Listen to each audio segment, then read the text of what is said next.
Well, he was traded from Baltimore with Kyle Stowers back on July 30th to the Marlins. He actually hit his second career home run against the Marlins, so he's actually kind of lucky he's on the podcast with us. It's Connor Norby. He's currently in AAA Jacksonville. Connor Stevenstrom here, Kyle Seeloff there. Welcome. What's the last week been like for you? How have you handled everything with your transition to Miami?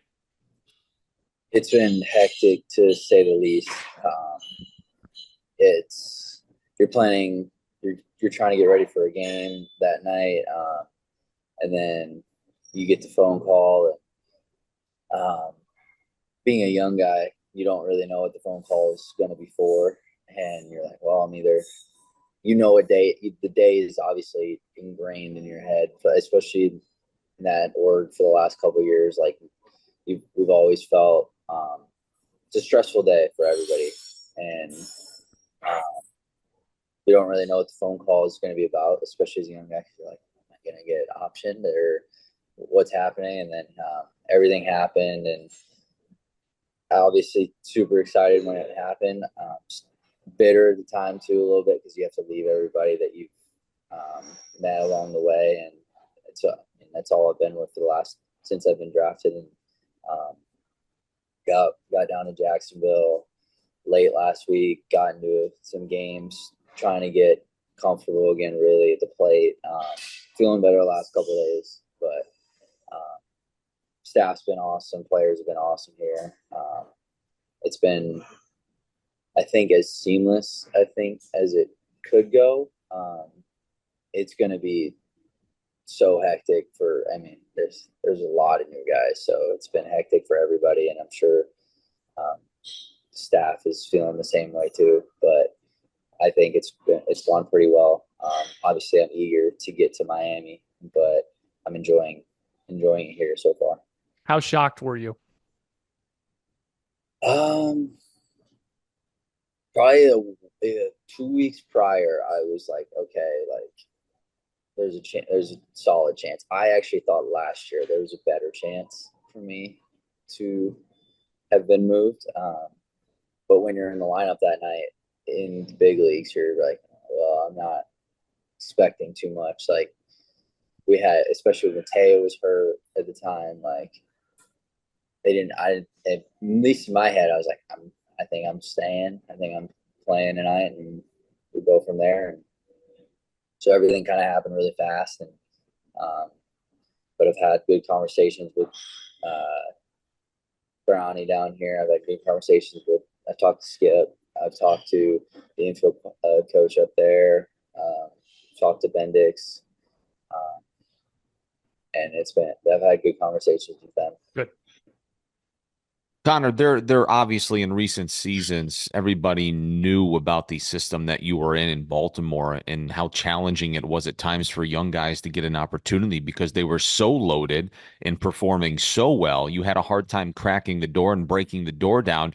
How quickly did the bitterness of man, this stinks because you always want to see something through with some of your best friends turn to an anxiousness and an excitement of a new challenge and a new opportunity in a ball club now where you're going to get plenty of them, and we certainly do expect to see you back in the big league soon. Um, yeah, like super. Like when it all settled, I was like, okay, I have a really good opportunity in front of me.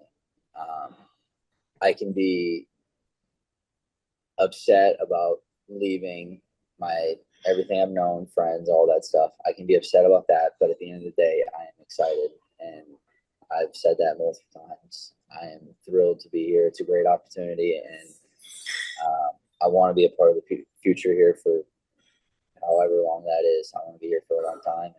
Um, I want to be a part of something that they build around and build back to a winning team. And that's all I care about. I just want to win, and I want to win a lot. I've done that my whole career from high school on. That's all I've done. I've done a lot of winning since then, and um, I don't expect that to change. And there's going to be some growing pains, I think, going forward a little bit, but just based off what I've seen from the acquisitions they've gotten, and from what they have in the big league currently, along with I know came over with Stowers. so I know what they've got a little bit on that side, and I'm excited. I am excited. I talk to Stowers pretty much every day, and he's itching for me to get up there, and I know I am. And he's thrilled to kind of have a fresh start. I'm hoping to get up there soon and help them win games, and because that's all I care about. Connor, tell me a little bit about yourself. I know you were born in Minnesota, but did you spend a lot of your childhood, it seems to be, in North Carolina? And did baseball run in the family? I mean, how did you fall into the love for the game? So I lived in Minnesota till I had just turned 14. Moved to North Carolina right before high school started. Played. I started playing baseball at the age of 4, I think, where I was playing. I've always played up because I was always young for my grade, but I always played up because that's just kind of what I kind of God pretty much just was able to handle it. And my dad actually played all day. All he ever played was like high school baseball. He played a little bit of like amateur tennis, and he wanted me to play tennis. And I'm actually named after Jimmy Connors, the tennis player. And I think like my first day, we went out and were hitting tennis balls. I didn't understand the concept of having to hit it back. I just wanted to have the concept of hitting it as far as I could. So the tennis dream for him kind of got squashed pretty early. But I grew up a big hockey fan. I never played. Can't stop on skates. Don't know how. But moved to North Carolina. Ironically, there's way better baseball in North Carolina than Minnesota. You're able to play way longer. And I think my first year there, I really had to, it's kind of like a culture shock a little bit, but I had to adjust. And I think my second year in North Carolina, my sophomore year, is when I really took another step, and they haven't looked back. And That had to have been tough to move. I'm sorry, Connor, to go to move to a new state for high school. Almost a little similar to what's happened with the trade, honestly. Yeah, for sure. You leave everything, literally everything you've ever known. And I still have family in Minnesota. It was just me, my mom, and my brother that moved to North Carolina. And, but at the end of the day, like we joke about it now because it's like at the time we were 14 and my brother was, I think, 8 or 9. So it's just like pretty depressing as a 14 and 9-year-old. But we joke about it now because my brother's he's going to his sophomore year at ECU, left-handed pitcher, and I'm where I'm at. So we joke around like, well, it kind of worked out, Mom. Like we're okay. So we have that, but yeah, I love North Carolina. I haven't been back to Minnesota in a while, but I'm trying. I need to get back this offseason because I still am unfortunately, a big Vikings fan, big Wild fan, Timberwolves fan. I am a Tyreek fan. I'll give you that. Tyreek and yeah, I am my buddy Kobe Mayo. He's a big Florida Panthers fan, so I was rooting for them in the playoffs and everything. Kyle, you got to give me 30 seconds here. Yeah, I know. If you want me just to leave, Connor, I know. yeah, Hang you on might tight, have to. Connor. Here we go. Connor, you may have just become my favorite. My dad is from Minnesota, so I grew up Vikes, Twins, Wild. You're like one of the first. You and Max Meyer are the only ones I can relate to. How do we feel about this year? Sam Darnold, JJ McCarthy. I'm not sure where we're going to go, but I feel pretty good. I can tell you where they're going to go. Those two stink. I feel pretty good about KOC in the system. Connor, go ahead. I love the fact that everyone is downplaying on our off season and our draft moves. I feel really good about it. And from everything that I'm hearing, I know it's training camp and everything like that, but JJ looks good. It's the same thing as spring training. Like you want your draft picks to play well. You want them to prove themselves, and everything I'm seeing out of training camp is JJ is looking pretty darn good. And I've always said this, and I mean, he proved it last year with 4 different quarterbacks. When you got number 18 that you're throwing it to, it don't really matter who's throwing the ball. He's going to be open. And I like it. I like what they did to the defense. I like Kevin O'Connell a lot. And next year they got a ton of money to do kind of Yes, they whatever do. they want to. Love And Kirk, they but you got get him off the books, you have a little flexibility. they got the extensions that I wanted done with Darrison, Jefferson. I'm excited. I'm like I said, I'm not a Twins fan anymore, obviously, but I finally got back into basketball because my team, the Timberwolves, finally were good again, and I got Anthony Edwards to look forward to for the next 15 years. So that's nice. But if I have to rank my sports, I'm probably football, hockey, basketball. Do you guys think J.J. McCarthy knows how to throw? Has he been asked to do that in training camp yet after handing it off for 4 years at Michigan? Hey, Easy. The only stat that matters and the only stat that will ever matter is That a W or an L. 100%. 100%. Connor's all over. He's got Aaron Jones, and Aaron Jones. I saw a tweet today that's saying he's got a lot of football left he wants to prove that to a lot of people. So he said he already has his Lambeau leap planned.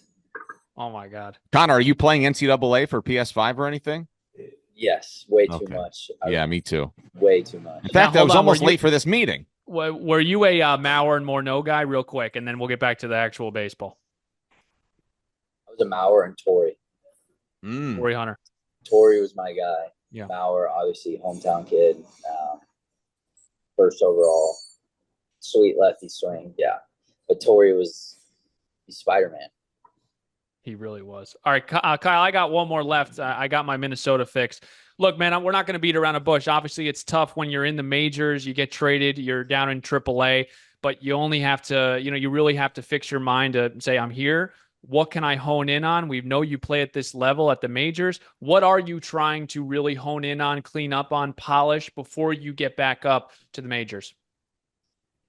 It's baseball. There's always something that you feel like you're trying to clean up, whether it's something with my swing. Right now, I'm feeling like I said, I felt better the last couple of days. I was kind of putting some pressure on myself. Obviously, when you're traded, you want to do well and stuff like that. But I just sped up, and so I'm trying to clean up some stuff with my hands and just being a little bit more direct. And that's usually when I'm at my best in the box, and just making sure my tempo is good and my head's not moving it too much. But like, just trying to get a comfort level for third, and like I said, just giving them that option. I think I'm an everyday guy at second base, and that's what I'll die on that hill because it's all I've ever worked at, and I think I took a big leap this year defensively, and I think I've quieted a lot of people who have said that I can't play defense at that level, and I think I can, and I think I proved that in my 2 brief stints up there. But I just want to be in the big leagues, and I want to help the team win, and I want to win, and I just want to give them options. And it's like, hey, if you can play third for tonight or however many games, like I'm gonna go give it a shot. But I think I'm a second baseman. But like I said, whatever helps the team win. Besides the both of you with a irrational amount of confidence in your football team, Connor, I actually love your confidence. Were you doubted a lot growing up? I love the way that you talk about that. Like, no, I'm going to shut people up. I mean, when you're 5'10", 180 pounds, you're not really a big prospect. I have a chip on my shoulder for sure. And I read too much of Twitter, and that's it. For sure, something I need to stop doing. But I love proving people wrong, and I think Julian Edelman saw a quote when I was younger. It was from him, and it's either you prove him wrong, or you prove him right. And I've kind of lived by that ever since. And he was an undrafted guy and had a pretty good career. And I don't think there's an end goal for me. I think I've always said I said it in college, but there's no finish line. And I'm going to go as far as my mind, and because my work ethic is second to none. I'm going to go as far as my mind will let me. And I'm not going to stop until I go to a World Series ring and maybe a couple awards, but that's all extra to me. I want to win, and I think when you focus on winning, everything else kind of takes care of itself. Do you have a mentor? Has there been somebody in particular, whether it's been in the minor league system? Obviously, you had only been in one prior to this. Is it your high school coach, somebody you chat with all the time that's like, man, if it wasn't for that person, I'm probably not in this position that I'm in today? Probably, I don't really call him my mentor, but if I had like someone who's had a significant impact on me was my college coach, Cliff Godwin at East Carolina. Pirates. Freshman year, he didn't. It's funny, he didn't want me as a going in to as a recruit or whatever, and necessarily didn't want me, and kind of got to change his mind on that, and then freshman year, I know it was really rough. I know for the two of us, and I think I grew up between my freshman and sophomore year. I grew up a ton, and I needed that. And he's kind of helped me every single day and been patient with me. That was the biggest thing, his patience, and our relationship has blossomed since then, and we still talk pretty much every week now, and yeah. Well, Connor, I'll let Steven bring it home. I just want to reiterate again, I'm very worried about your mental health along with Steven's every Sunday this fall, but I wish you two the nothing but the best This of coming luck, from a really. Jets fan. Connor, this guy's a Jets fan. He's Well, talking, like, please. Rodgers Good luck with is Aaron coming Rodgers. back. We may not lose a game. The Jets haven't won the division since I don't even think since Vietnam. Yes, sir. It's been a while since the war. That's right. Let me ask Connor real quick. Tougher NFC Championship game. 2017 with Case Keenum or 2009 with Brett Favre? 2009. 100%. For sure. I was 9. I remember crying my eyes out. And that's why I don't like Dan Campbell. I will always hate the Saints. Sean Payton. Yep. Sean Payton nope, not a fan. And cheater. And if you're associated with that 2009 Saints team in any way, I do not like you. And I used to like Drew Brees as a kid and don't like him at all now. I actually do have. Can I keep you for one more, and then we'll wrap this thing up, Connor? Yeah. You won the minor league championship last year. What'd you learn about winning at that moment and time to capture a championship? It's not just one individual. I mean, it was funny because I was naming the team off kind of yesterday in my head, and I'm like, where they're all at now.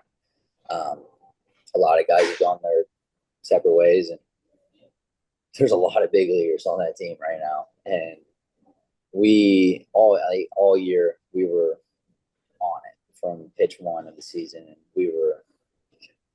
That team might go down as one of the best to ever suited up in a AAA uniform. It's kind of crazy to talk about, but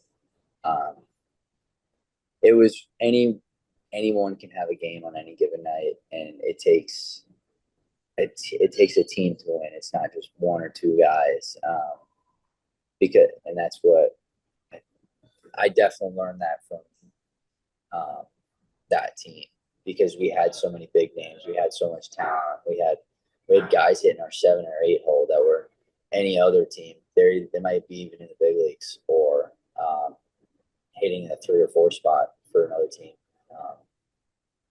But we were a really close team too, and that you need that as well. You need guys pulling for each other, pulling for each other's success as much as your own, and I think when you put the pressure, like I said, when you put the pressure up to win above everything else, your individual play goes up. And I learned that in college.